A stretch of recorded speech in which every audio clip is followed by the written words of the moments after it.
Bonjour à tous et bienvenue sur la chaîne Lestat JDR pour une nouvelle vidéo et aujourd'hui on va aborder les clichés et les références en jeu de rôle.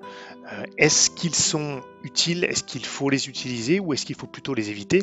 En réalité, la réponse va être double, il faut y faire attention. Je pense que les clichés et les références sont une arme à double tranchant en jeu de rôle. Et souvent, on va avoir tendance à conseiller de les éviter. Je pense notamment aux musiques qui font référence à des films, par exemple, qui sont vraiment très puissants dans l'inconscient collectif. Pourtant, en jeu de rôle, je suis convaincu qu'il y a une utilité à utiliser les clichés sur différents aspects et des références connues. Et donc c'est ce qu'on va aborder aujourd'hui. Je vais essayer de faire ça de manière structurée et pour éviter que ça soit trop théorique, je me permettrai de donner quelques exemples.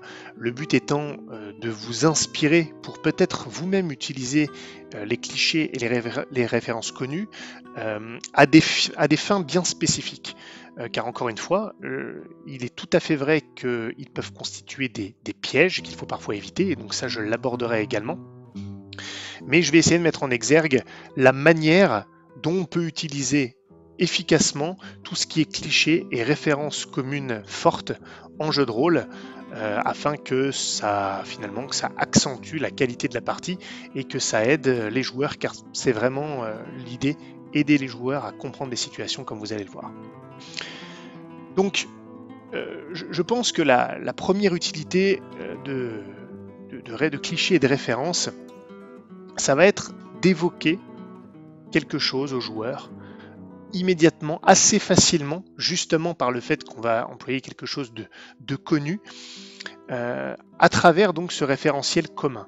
Ça peut éviter d'avoir à avoir recours à de multiples descriptions, et ça peut justement permettre de transmettre le parfait ressenti de manière uniforme entre les joueurs. Et c'est particulièrement utile lorsque l'ambiguïté n'est pas de mise.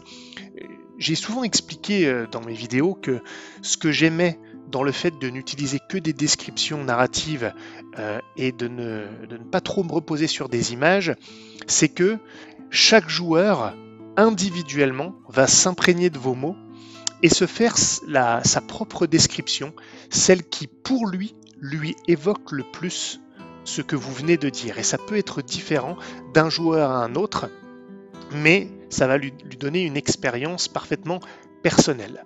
Et je le soutiens.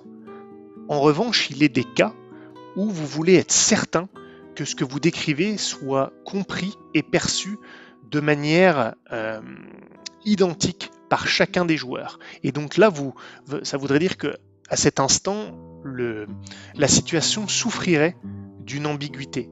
Et donc c'est un peu l'exception qui confirme la pseudo-règle dont je parlais, et le référentiel commun, le cliché, peut vous aider justement à ce que vous essayez de transmettre soit uniforme autour de la table et ressenti de la même manière par tout le monde. Maintenant, le plus grand pendant négatif de l'usage de clichés et de références en jeu de rôle, ça va être le fait qu'un cliché ou trop évident ou une référence trop puissante dans le conscient collectif, pour pas dire l'inconscient, c'est que ça peut phagocyter votre univers, voir votre intrigue, voir la situation que vous décrivez et prendre toute la place. Et ça mène à une cassure de l'immersion. C'est-à-dire que imaginez, vous utilisez une image ou une musique connue d'un film, je pense, Le Seigneur des Anneaux, tout de suite, les images du Seigneur des Anneaux vont se superposer et vont masquer la situation que vous essayez de transmettre à l'instant T. Donc il faut faire très attention à ça. C'est le plus gros trait négatif de l'immersion. De l'usage de clichés et de références. Également, là où il faut faire attention, c'est que les clichés et les références peuvent abolir la surprise. C'est-à-dire que on va s'attendre, surtout les clichés d'ailleurs, on va s'attendre vraiment à ce qui va se passer. On verra après que ça peut être votre objectif, mais là, ça sera plutôt dans les côtés positifs. Donc, il faut faire attention à ça. On s'attend tout de suite, si c'est une musique, si c'est une situation, on va reconnaître, même si le MJ essaie de le cacher, on va reconnaître la source d'inspiration et on va savoir à l'avance ce qui va se passer, alors que c'est pas forcément ce que vous essayez de faire, justement. Et puis, ça peut être un petit peu plus vicieux également, ça peut induire en erreur les joueurs. Imaginez que vous ne vous soyez qu'inspiré d'un cliché ou d'une référence, et qu'en réalité, vous n'ayez pas copié, ce qui est une très bonne chose. En revanche, si le joueur capte la référence, il va peut-être être induit en erreur parce qu'il va anticiper ce qu'il va se passer et se tromper parce que la référence aura été tellement forte qu'il ne va pas pouvoir s'empêcher de se projeter là-dedans. Alors vous me direz, bah, c'est sa faute, il avait qu'à ne pas faire ça. Mais malgré tout, c'est quand même naturel. Je vais vous donner un exemple. J'avais fait un retour à une de mes joueuses qui avait tenté de me jeter, qui l'avait très bien fait d'ailleurs. Et d'ailleurs, je lui ai fait un retour et je suis moi-même tombé un petit peu dans cette erreur plus tard dans ma propre campagne. Donc vous voyez comme quoi. Elle avait fait un scénario très inspiré de la mythologie scandinave. Et à un moment, j'étais partagé entre mes connaissances et son univers perso. Alors mes connaissances en plus assez restreintes en termes de mythologie scandinave, je ne vais pas vous mentir là-dessus, mais j'avais du mal à savoir si il y avait tellement de références à la mythologie scandinave que je n'arrivais plus à savoir si le panthéon et la mythologie scandinave étaient canon dans son univers, c'est-à-dire que je pouvais prendre l'intégralité de la mythologie scandinave et qu'on était en fait dans une version fantasmée, un monde fantasmé de la mythologie scandinave, mais néanmoins fidèle, ou si on était vraiment toujours dans son univers perso, seulement inspiré de la mythologie scandinave. Il y avait tellement de références que en fait, je me suis dit, bah, attends, est-ce que mon personnage est censé savoir tout ça? Est-ce que je dois puiser dans mes propres connaissances de la mythologie scandinave? Est-ce que je peux le faire? Ou est-ce que je risque d'être induit en erreur? Donc moi, je m'étais posé la question, mais ça m'avait causé un petit peu un doute à ce moment-là. Après, elle m'a corrigé, hein, mais c'est pour vous donner l'exemple.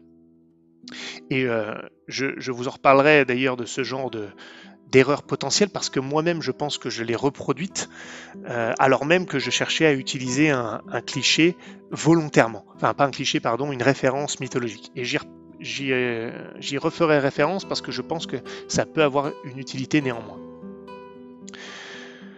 Donc voilà, là en gros, alors j'ai passé beaucoup plus de temps sur le négatif, mais c'est parce que je le ferai moins par la suite. Donc vous avez d'une part la puissance du cliché et de la référence qu'on peut utiliser pour créer quelque chose de fidèle, un ressenti par l'intermédiaire d'un référentiel commun. Donc c'est tout ce que je vais aborder dans la vidéo.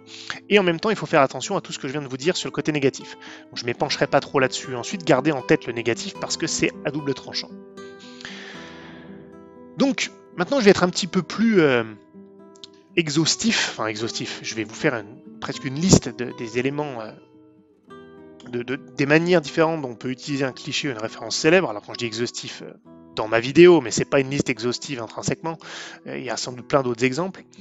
Tout d'abord, je pense que le cliché peut être utile tout simplement pour évoquer, comme je l'ai dit, quelque chose aux joueurs. Donc ça peut être un personnage. Si vous prenez un personnage connu comme inspiration et que vous le décrivez de sorte que les joueurs l'identifient à ce personnage connu assez facilement, bien en fait, vous allez tout de suite créer un référentiel commun. Et ça peut être particulièrement utile quand vous savez que un de vos joueurs ou plusieurs joueurs adorent ce personnage de fiction ou ce personnage connu, parce qu'à partir du moment où il va réaliser que le personnage que vous décrivez est inspiré de celui-ci, il peut avoir tendance à s'y attacher et à l'apprécier assez vite. Et si c'est ça votre objectif, ben c'est une bonne manière de le faire, de créer un attachement, parce que inévitablement il va se dire « Ah ouais, il ressemble à ce personnage que j'adore », et tout de suite, il sera dans les bonnes grâces de votre personnage. À tort ou à raison, mais si vous voulez créer un attachement et que ce personnage, tout de suite, il fasse mouche, ça peut être utile d'en faire, je vais pas dire un cliché ambulant, parce que c'est pas forcément un cliché, là c'est plutôt qu'il soit fidèle à une référence d'un personnage connu, de fiction ou non, quand vous savez que ce personnage connu est apprécié des joueurs. Par opposition à ça, on peut utiliser, cette fois je dirais plutôt des clichés d'ailleurs, plutôt qu'une référence, pour prendre les joueurs à contre-pied. Lorsque vous allez dépeindre un personnage qui va être conforme à un cliché, les joueurs ont tendance à ne pas s'attendre à autre chose de ce que le cliché laisse supposer. Et si, à travers ça, finalement, ils obtiennent le contraire, eh bien, vous réussirez à les surprendre. Je vais vous donner un exemple concret. Une de mes campagnes, d'il y a longtemps, avait mis en scène un personnage, un PNJ récurrent, qui était en fait le tenancier de l'auberge où les joueurs logeaient pendant toute la campagne. Donc c'était un PNJ qui avait l'air complètement désolidarisé de la campagne, c'était juste leur... c'était un halfling, enfin un hobbit quoi, en gros dans l'univers de Warhammer. Et il était conforme à tous les clichés du hobbit. Sympathique, il cuisinait très bien, il était bout en train, sympa. Les joueurs l'ont vite apprécié, mais ils l'ont aussi gardé comme le cliché de base du Hobbit. Et moi-même, à la limite, je surjouais le fait que je m'étais pas trop foulé pour ce personnage-là. Et en réalité, ils ont appris bien plus tard dans la campagne que ce Hobbit faisait un peu double jeu. Alors il les trahissait pas réellement eux, mais il n'était pas ce qu'il prétendait être. En fait, c'était un assassin qui détestait la ville dans laquelle il était. Enfin, il était cynique. Bref, plein de choses qu'on n'associe pas forcément au Hobbit.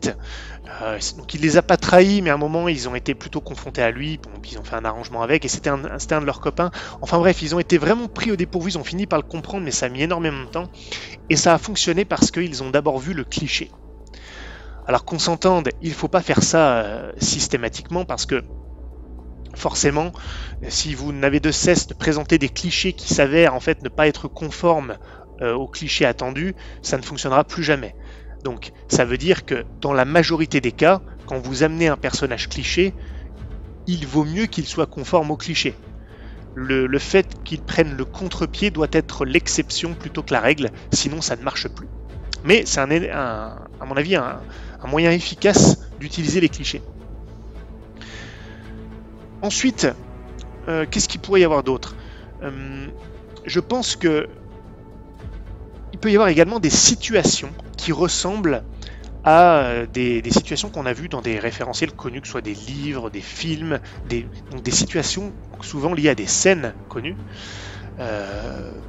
Parce que par exemple, un élément d'un scénario ou une difficulté, un défi que vous soumettez aux joueurs a pu vous être directement inspiré par un film ou une histoire célèbre. Et le fait que lorsque vous dépeignez cette situation, ce soit évident qu'il y ait une inspiration et que la source de l'inspiration soit évidente aux joueurs peut être intéressant, parce que les joueurs eux-mêmes vont pouvoir puiser dans cette inspiration qui désormais est commune pour faire agir leur personnage dans une situation ou un défi particulier. Pourquoi je vous dis ça ? Parce que en fait, il y a certains joueurs, et pas toujours d'ailleurs, mais qui parfois vont avoir, d'ailleurs tous les joueurs ont ça à un moment, vont se retrouver figés ou en manque d'inspiration lorsqu'ils vont faire face à un défi. On surestime assez souvent, en tout cas moi ça m'arrive, la capacité des joueurs à pouvoir agir de manière créative et de ne pas être figé par la situation, parce qu'en tant que maître du jeu, c'est plus facile quand même, on a la vision globale et on se dit mais comment ils ne voient pas ça ? Et parfois il faut savoir se mettre à la place des joueurs, c'est pas toujours évident. Et donc, quand on a une situation qui en apparence paraît complexe, mais que vous distillez des éléments qui permettent aux joueurs de tout de suite capter la référence et donc l'inspiration de cette scène, eux-mêmes vont pouvoir voyager un petit peu dans cette référence commune, ce film culte ou cette histoire connue, peu importe, pour se souvenir de comment d'autres personnages de cette histoire ont agi, et ça peut leur donner des idées. Ça ne veut pas dire que vous allez copier la scène et la reproduire, ça veut dire que ça peut donner des bases aux joueurs et vous leur ouvrez finalement une porte et des pistes d'inspiration. Il n'y a pas que le MJ qui doit improviser, il ne faut pas oublier ça, il y a vraiment les joueurs qui doivent improviser, et parfois ils peuvent, autant qu'un MJ finalement, éprouver des difficultés à le faire. Et donc, un référentiel commun comme ça, dans une situation, dans un défi qui est mis face à eux, va leur permettre justement de puiser à la source pour eux-mêmes agir. En tout cas, ça va leur servir de base. Voilà une autre utilité, à mon avis, dans le cliché. Si vous êtes vraiment habile, vous pouvez même avoir une situation qui n'était pas inspirée d'un cliché, et quand vous voyez la difficulté que ça représente pour les joueurs, vous pouvez très bien distiller des choses qui vont leur faire penser à une scène qui ressemble. Donc voilà, bref, ça c'est peut-être un petit peu plus rare, mais ça peut être un moyen de le faire, de les aider subtilement, sans leur donner vraiment la solution, mais leur donner une source d'inspiration. Comme vous pourriez le faire pour vous-même en tant que maître du jeu, lorsque vous écrivez des notes en vrac finalement, pour créer de la matière sur laquelle vous basez pour improviser. Je vais vous donner, je pense, un exemple. Alors, c'est un exemple qui est... je ne l'ai pas tout à fait utilisé pour ça, hein, mais dans le concept de campagne, donc vraiment les prémices, le concept de base de ma campagne Les Enfants du Fleuve, au cœur même du concept, il y avait la fameuse histoire du joueur de flûte de Hamelin. Donc là, c'est une situation, c'est pour ça que je parle, voilà, c'est une situation.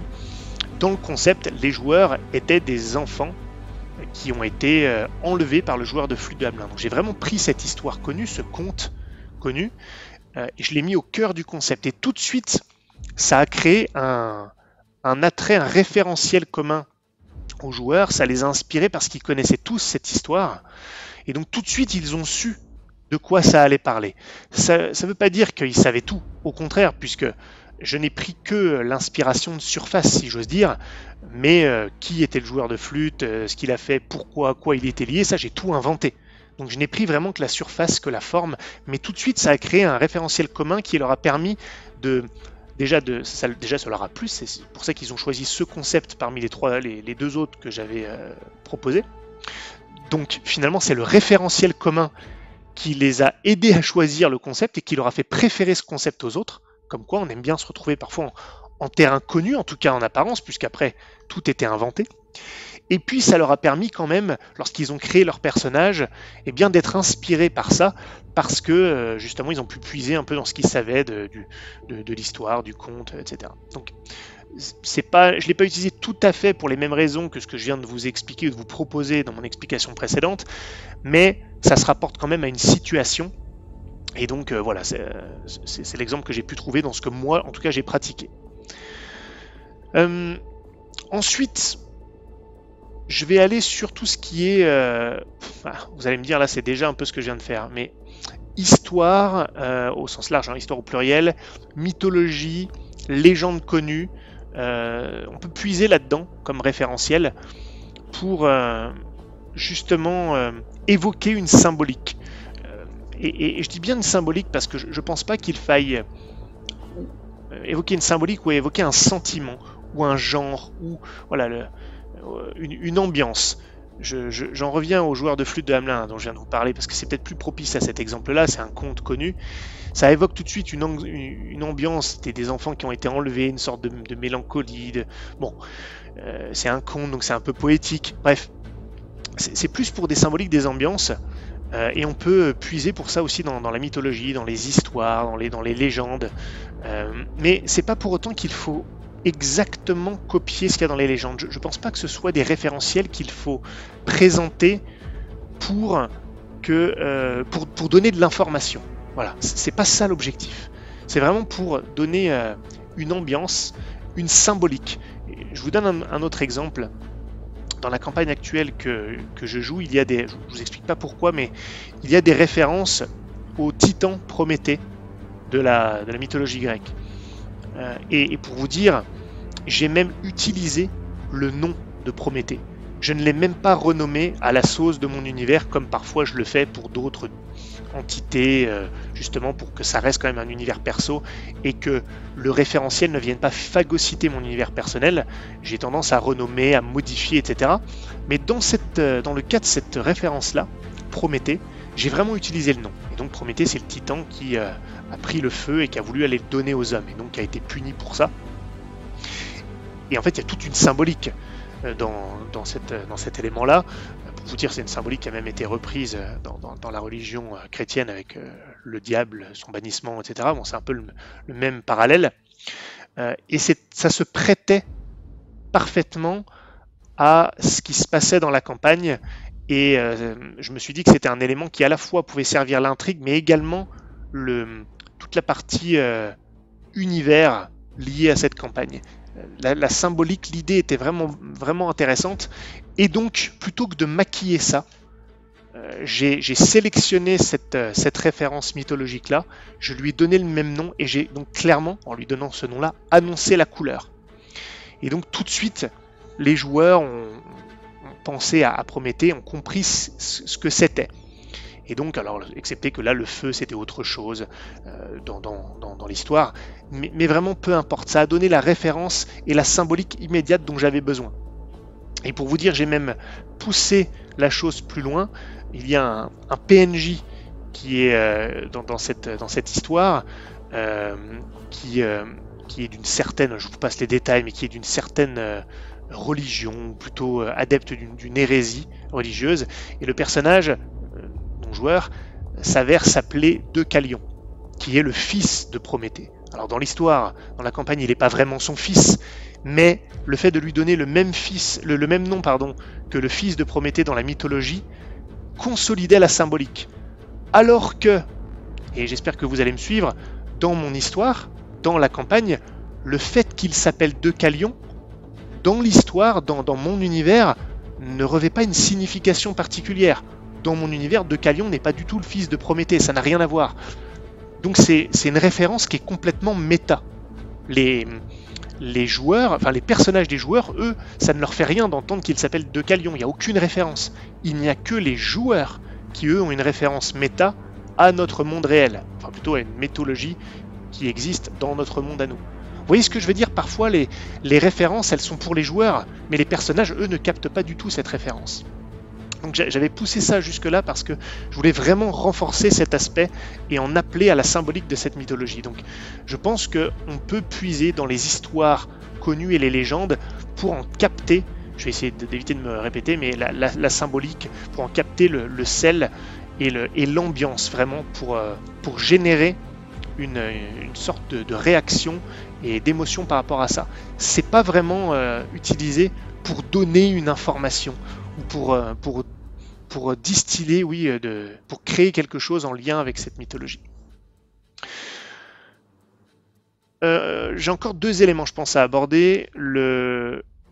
Les parallèles historiques, cette fois historiques au sens vraiment l'histoire de notre monde. J'en ai déjà parlé pour la création d'univers, hein, le fait de m'en inspirer beaucoup pour créer des univers, mais je pense que cette logique de puiser dans l'histoire et de montrer de manière évidente que quelque chose est inspiré de notre histoire peut s'appliquer également à tout ce qui est intrigue. Je vais vous donner un exemple et je vais partir de là. Même chose dans la campagne actuelle. La campagne actuelle se construit beaucoup sur des événements qui se sont produits 13 ans auparavant. Une révolte en ville, avec beaucoup d'enjeux politiques, sociétaux, etc. Et il y a pas mal de références très claires à la Révolution française. J'irais même jusqu'à dire aux révolutions françaises au pluriel, parce que j'ai des références pas forcément à la Révolution française dite de 1789, aussi 1830, mais peu importe sur le détail. Et il y a beaucoup de références à ça. Et je vais vous dire pourquoi là, cette référence commune célèbre, si j'ose dire, est utile. C'est parce que ça permet aux joueurs, je dis bien aux joueurs, quand ils captent ces références, de se projeter et de se dire ce qui pourrait se passer. Ils pourraient avoir une sorte de visualiser une version de la finalité des événements. Pourquoi? Parce que ça s'est déjà passé d'une manière ou d'une autre dans notre monde, et par conséquent, ils peuvent se dire, mais tiens, ça pourrait se passer comme ça. Donc ça les aide à se projeter et à prendre des décisions en conséquence. Est-ce qu'ils vont pousser les choses pour que ça se passe effectivement comme dans notre histoire? Donc c'est pareil, ils ont une sorte d'inspiration à ce moment-là. Ou est-ce qu'au contraire, ils disent, on l'a vu dans l'histoire, ça peut se passer comme ça, on voit bien que le MJ enfin en tout cas laisse la possibilité que ça se passe comme ça, au contraire, nous on veut l'empêcher pour X ou Y raison. Bon là c'est très binaire ce que je vous dis, il y a plein d'autres, il y a plein de choses qui découlent de ça, mais c'est pour vous montrer que quand on puise dans des références historiques communes, ça peut également aider les joueurs à se projeter et à prendre toute la mesure des signaux que vous leur envoyez par rapport à cette référence. Immédiatement, ça les renvoie à ça, et donc ils peuvent ressentir l'impact potentiel, ce qui peut vraiment se passer, vraiment les conséquences tout simplement d'une situation au sein de laquelle vous injectez des références historiques. Vous voyez, c'est vraiment des messages que vous envoyez aux joueurs en faisant des références. C'est pas juste pour faire beau, c'est pas juste de la création d'univers, même si ça aide aussi, j'en ai déjà parlé. Là, on est vraiment dans une sorte de communication active via les clichés ou les références célèbres, et donc les références historiques, à mon avis, sont parmi les meilleures pour aider les joueurs à se projeter sur une séquence possible des événements. et donc les aider à anticiper. J'en reviens sur quelque chose que j'évoquais tout à l'heure. Les joueurs ont parfois du mal à anticiper ce qui pourrait se passer, pas pour tout, mais pour certaines choses, surtout dans des campagnes un peu complexes, parce qu'ils n'ont pas la vue d'avion que vous avez la vue d'ensemble que vous avez en tant que maître du jeu. Donc parfois, leur donner des pistes comme ça, pour les aider à se projeter, c'est une manière non pas de les aiguiller, mais de leur donner un petit peu plus de champ. Et j'aurais, je pense, un dernier élément à aborder, sur tout ce qui est cliché et référence, ça va être les musiques. Je l'ai un peu abordé en introduction, les musiques connues. On dit souvent que l'usage de la musique est à double tranchant, au même titre que les clichés et les références, justement parce que si vous mettez une musique qui est trop liée à, je dirais, souvent au film, c'est souvent les musiques de films, elle est trop liée à un film qui est vraiment puissant dans l'inconscient collectif. Les musiques du Seigneur des Anneaux, il y a beaucoup de gens qui vous déconseillent d'utiliser les musiques du Seigneur des Anneaux en jeu de rôle parce que tout de suite, les images du film ou du livre, pour ceux qui l'ont lu, mais plutôt le film parce qu'on parle de musique, vont se superposer et même masquer les images de votre partie. Et les gens vont voir le Seigneur des Anneaux et pas ce à quoi vous êtes en train de jouer. Et c'est assez vrai, c'est très risqué. En revanche, moi je trouve que c'est très efficace d'utiliser des musiques qui sont attachées à un référentiel puissant et connu pour transmettre des sentiments, des ressentis qui sont liés à la scène du film, par exemple, dont est issue la musique. Je vous donne un exemple que j'ai utilisé relativement récemment, c'est pareil dans ma campagne actuelle. Il y a un joueur qui a un vécu, il revient en ville, il a un passé un peu tragique dans son enfance, il a perdu beaucoup et là il revient, bref, donc il a un lourd poids sur ses épaules et il veut se faire recruter dans la garde pour s'implanter un peu en ville et il est testé par quelqu'un. Donc il y a un combat, un genre de combat d'arène, d'entraînement avec des épées en bois et en fait il se fait tabasser, il perd, il n'est pas assez fort, il n'est pas assez puissant et il perd en fait, il n'est pas assez compétent et il se prend des coups. Et en fait, j'ai trouvé que s'il devait perdre ce combat, ça pouvait quand même être une victoire. Et donc j'ai pensé, et j'ai été très inspiré par une scène, je crois que j'en ai déjà parlé dans une vidéo, une scène du Dernier Samouraï, qui est pour moi une des scènes les plus puissantes du film, lorsque le personnage de Tom Cruise se fait justement tabasser par un adversaire plus fort que lui avec un bokken. J'espère que j'utilise le bon terme, donc un katana en bois, mais il se relève tout le temps. Il se relève tout le temps malgré le fait qu'il soit tabassé. Il y a une musique épique et qui est magnifique de Hans Zimmer de ce film-là, qui laisse transparaître tellement d'émotions, et c'est une forme de victoire dans la défaite. Et je voulais vraiment évoquer ça aux joueurs pour deux raisons. Déjà, évoquer la puissance associée à cette scène, et donc le joueur connaissait, bien sûr, a reconnu la musique, et pas que lui d'ailleurs, les joueurs qui écoutaient en même temps également, donc, qui n'étaient pas vraiment dans la scène. Une scène de jeu de rôle, c'est pas que pour le joueur qui la vit, c'est aussi ceux qui écoutent. Et donc, tout de suite, le fait d'écouter cette musique qui est connue et qui est associée à la scène du Dernier Samouraï, dans ce cas présent, n'a pas phagocyté l'impact, mais a aidé justement, à mon sens, et je l'espère, les joueurs à ressentir tout l'impact émotionnel de cette scène. Description à l'appui du ressenti du personnage, évidemment, pour rester ancré dans notre partie à nous et ne pas dériver complètement dans le Dernier Samouraï, évidemment, mais cette scène a pu venir se superposer sans masquer complètement ce qui se passait. Et donc elle a été une aide, et c'est la musique qui a permis d'appeler cette scène, parce que c'était la musique associée à la scène. Et ça a eu un autre impact, ça a permis de montrer aux joueurs qu'ils ne devaient pas être défaitistes, et qu'ils pouvaient, c'est un peu une sorte d'indice plus ou moins subtil, pour l'encourager à se relever, malgré le fait que je décrivais le fait qu'il se faisait tabasser, qu'il souffrait, etc. C'est une manière de montrer qu'en fait, il va réussir à être recruté même en perdant, parce que il se relève. En plus, c'était un joueur qui a tendance à tout de suite être un peu défaitiste quand il est en train de perdre quelque chose, il se dit que c'est foutu tout de suite, il est un peu négatif comme ça. Et donc c'était important, notamment face à un joueur comme ça qui a tendance à vite abandonner, entre guillemets, de lui montrer que non, il y avait une autre manière de gagner. Et cette musique a constitué un indice en appelant une scène connue du Dernier Samouraï. Donc là, ça va un peu loin, mais c'est vraiment quelque chose, une référence qui a eu une double utilité lors de cette scène. Voilà, donc je pense avoir fait non pas un état des lieux complet, mais avoir donné quelques éléments sur la manière dont on peut utiliser les clichés et les références célèbres dans le jeu de rôle pour exacerber l'impact d'une scène, d'une situation, d'un personnage, voire surprendre les joueurs, tout en évitant l'aspect négatif de ces clichés et références, justement en appliquant une certaine mesure dans leur utilisation pour ne pas se retrouver piégés justement par le fait qu'elles peuvent phagocyter justement ce que vous êtes en train de faire, ce que vous êtes en train de jouer, votre partie finalement, par leur toute puissance. J'espère que ça vous aura inspiré, j'espère que ça vous aura plu. Si c'est le cas, eh bien, abonnez-vous à la chaîne, n'hésitez pas à laisser un petit commentaire. Si vous voulez poursuivre la discussion, n'hésitez pas à vous rendre sur le Discord, lien en description. Si vous voulez voir les actuels plays de ma table, voire d'autres, n'hésitez pas à aller sur les stats Contes et Légendes, c'est une chaîne dédiée à ça. Je vais remettre le lien en description. Et puis quoi qu'il en soit, je vous dis à très bientôt pour la prochaine vidéo.